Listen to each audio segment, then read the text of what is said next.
Hey folks, Glenn May here with BassResource.com, and today I want to talk to you about using the different kind of weights for bass fishing.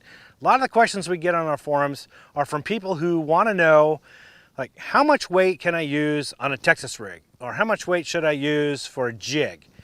And a lot of times the answers that you see are the lightest I can get away with. What?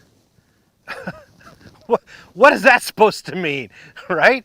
Can you elaborate a little bit? Yeah, so that's what I'm going to talk about today. I'm going to help you figure that out. Typically, the lightest I can get away with is another way of saying it depends. And that really is the answer, because there's several different variables that influence how much weight you're going to use on a Texas rig or on a jig. And that's what I want to get into today. Specifically, I've narrowed it down to 6 different variables that interact together that's going to determine how much weight you use. Before I get into those, don't skip this part.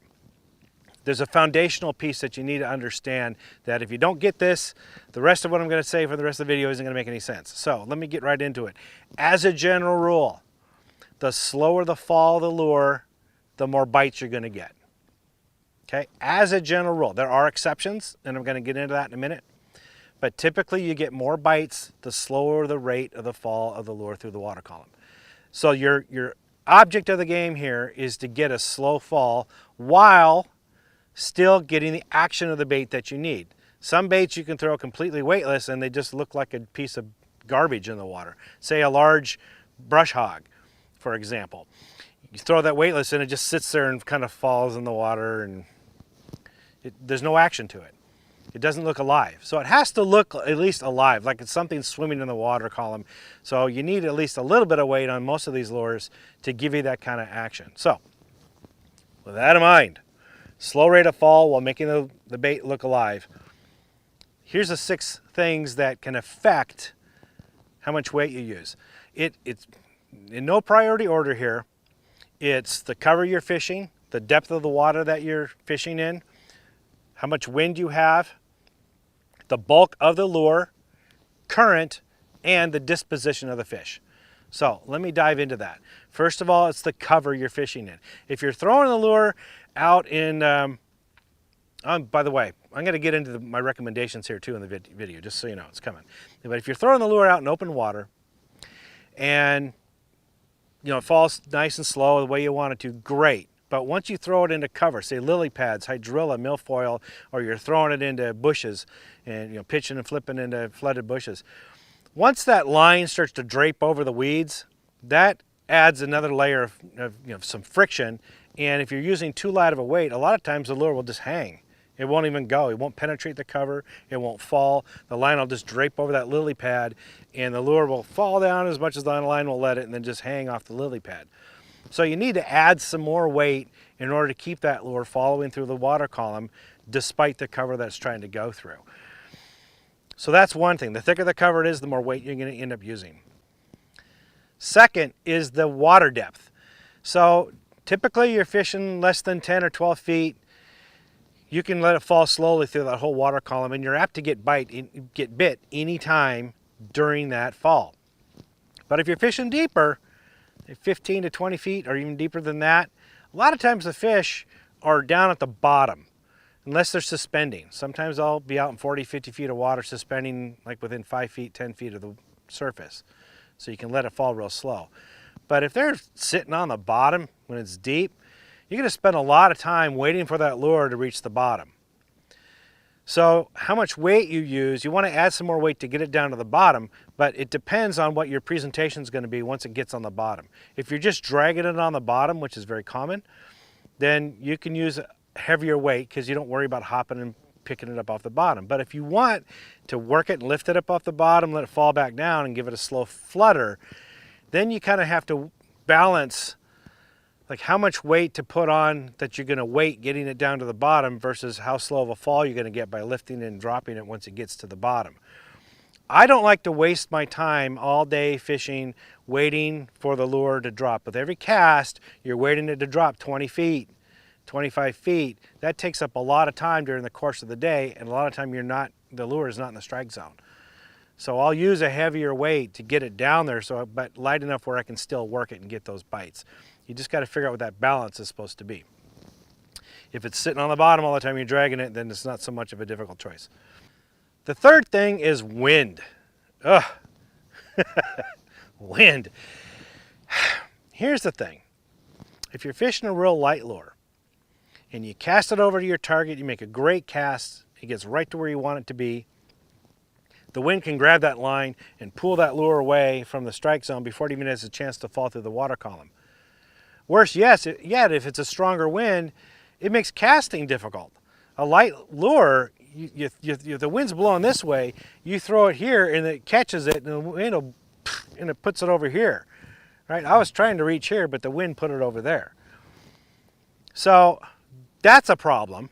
Plus, a lot of these lures, jigs and Texas rigs especially, when you're working them on the bottom, you're looking for subtleties. You're feeling everything down there. If it's a hard bottom, a soft bottom, if there's rocks, weeds, sticks, anything like that. Plus, the pickup, the bite on these can be really, really light. You're working the lure on the bottom and suddenly it gets light. You lose weight.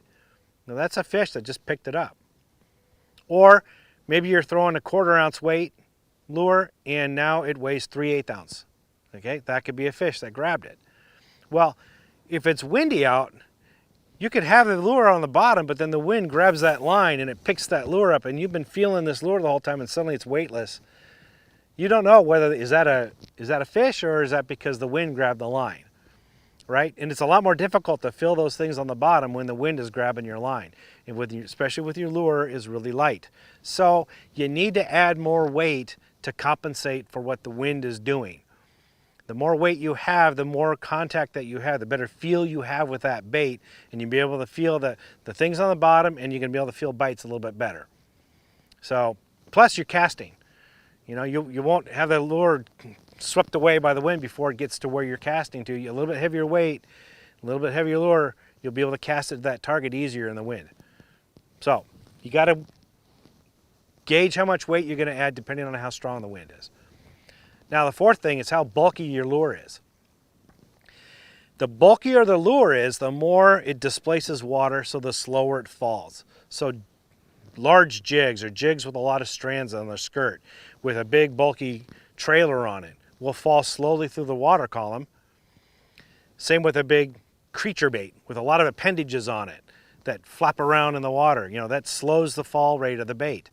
A thinner profile lure, say for example a finesse worm or even a ribbon tail worm, will fall through the water column a lot faster. So a 1/4 ounce weight isn't a 1/4 ounce weight, isn't a 1/4 ounce weight, depending on what you're throwing. A 1/4 ounce bulky creature bait will fall slowly through the water column, whereas the same 1/4 ounce on a finesse worm with no appendages, it's basically a stick of plastic, will go right through the water column. It'll shoot right down to the bottom, skyrocket right on down there. So when someone says, oh, I was using a 1/4 ounce such and such, you got to think about the bait, how much bulk it is, because that's going to make a big difference on how slow or how fast, either way, that bait falls through the water column. Makes a big, big difference. Okay, so the next one is current. I'm talking mostly about rivers and creeks and things like that, but also it can be wind-generated current. But if we're talking about wind-generated current, we're already dealing with wind that I talked about earlier. But it's very much the same principles apply to it as wind, with a couple of things to keep in mind. With current, yeah, you always have to heavy up a little bit more, add more weight, because you have to compensate for the current. The stronger the current, the more weight you need to use. But if you use too much weight, a lot of times it'll get down to the bottom, the current will sweep that bait right up into a rock or into a crevice, and it's going to be hard to get it out. It'll lodge it right in there. So you have to keep in mind that, yeah, you want the lure to slowly fall through the water column, but not so slow that it's going to be swept downstream before it gets, to your target or before it actually can go through the strike zone where the fish are at. At the same time, you don't want it so heavy that it sinks to the bottom and then gets stuck. So how do you figure this out? Here's the rule of thumb I like to use when I'm fishing rivers and streams. If I'm using a light enough lure where it reaches the bottom, and if I cast up here, the current's going down here. When I say reach the bottom, it doesn't mean I cast here and it finally reaches the bottom here. It reaches the bottom probably about here or so. It gets through the water column fairly quick, but it's light enough so once it hits the bottom, the current will still push the lure along. Okay, the lure will still just bounce along on the bottom real lightly, just kind of skipping along the bottom. That's kind of how I want to use it. So the current is making it actually still, it looks like something that's alive, that's a little helpless, which is, you know, bass will target that too. But that way it won't get stuck. Okay, it's not going to get wedged into a rock or wedged into something, a stick or stump or something down underneath, and you won't get hung up as much. That to me is about the right amount of weight to use. And that all depends on how much current. I've used anywhere from a 1/4 ounce weight up to almost an ounce. In heavy current, you're using 3/4 ounce or more heavy weight. I would argue almost that it's hard to catch fish, and bass especially, in that strong of current, but that's another story. But I've done it, and it's been the right amount of weight with a heavy weight like that for it to bounce along the bottom because the current is so strong. You use that same 3/4 ounce weight in a slow moving current, and you're going to get stuck every time on the bottom. Plus the lure's just going to go right down to the bottom. Bass won't have a chance to bite it. Now, the sixth variable is the disposition of the bass. And this is where we start to get to some exceptions to what I just told you about. Bass typically like to bite a lure the slower it falls. It looks like something helpless. It's something slow enough where they can hit it, where it's not going to dart away from them. You get more bites. That said, there are times when that's too slow. It gives them too much time to examine the bait. The bait. It gives them too much time. And they see it's unnatural and they don't bite it. So you need to give them more of a reaction strike, and that's when you add more weight to it. Let it fall through the water column faster. Doesn't happen all the time, but I've noticed if I'm using really slow moving baits, I'm not getting a lot of bites, then I'll start to add more weight to it and let it fall through the water column faster, and sometimes I'll get more strikes that way. The bass doesn't have time to examine it. It's falling, they need to react to it right now or let it go. And so it's a quick decision, and you get more bites sometimes that way.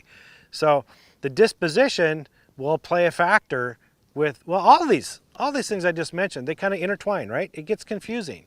This is why people say the lightest I can get away with, right? It depends, right? If you've got wind going this way and current going this way, and you've got cover that you're throwing in, right? Now you've got these multiple variables, plus trying to figure out what the disposition of the bass is. You can see this gets kind of confusing as to what to use.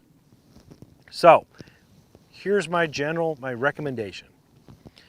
As a general rule, a 1/4 ounce and 3/8 ounce weights are going to be your go-to baits most of the time, or weights most of the time. If you're starting out bass fishing and you're new to all this, get 1/4 ounce bullet sinkers, 1/4 ounce weights, 3/8 ounce weights, 3/8 ounce jigs, that kind of stuff. That's going to be your bread and butter most of the time. Then you can start to fill out the rest of your tackle box on each end of the spectrum, and you'll have the whole gamut. Then you'll be ready to go. At least from the 1/8 ounce to 1/2 ounce, that's going to cover 98%, 95% of your fishing. It's the heavier weights and the much lighter weights are more unique circumstances that you don't come across too often, but you still need them. If you're fishing heavy matted vegetation, like the hydrilla and the milfoil, they form this thick canopy, and you got to be able to penetrate through that. Then you're going to need to use a heavier weight to get through that. Conversely, if you're fishing real ultralight gear and you want to get that real light bite and you're using 2-pound test or 4-pound test line, then you can go with a 1/16 ounce weight, something like that, 3/32. But those are extremes. 1/4 ounce, 3/8 ounce pretty much is going to set you up for success. So I hope that helps. For more tips and tricks like this, visit bassresource.com.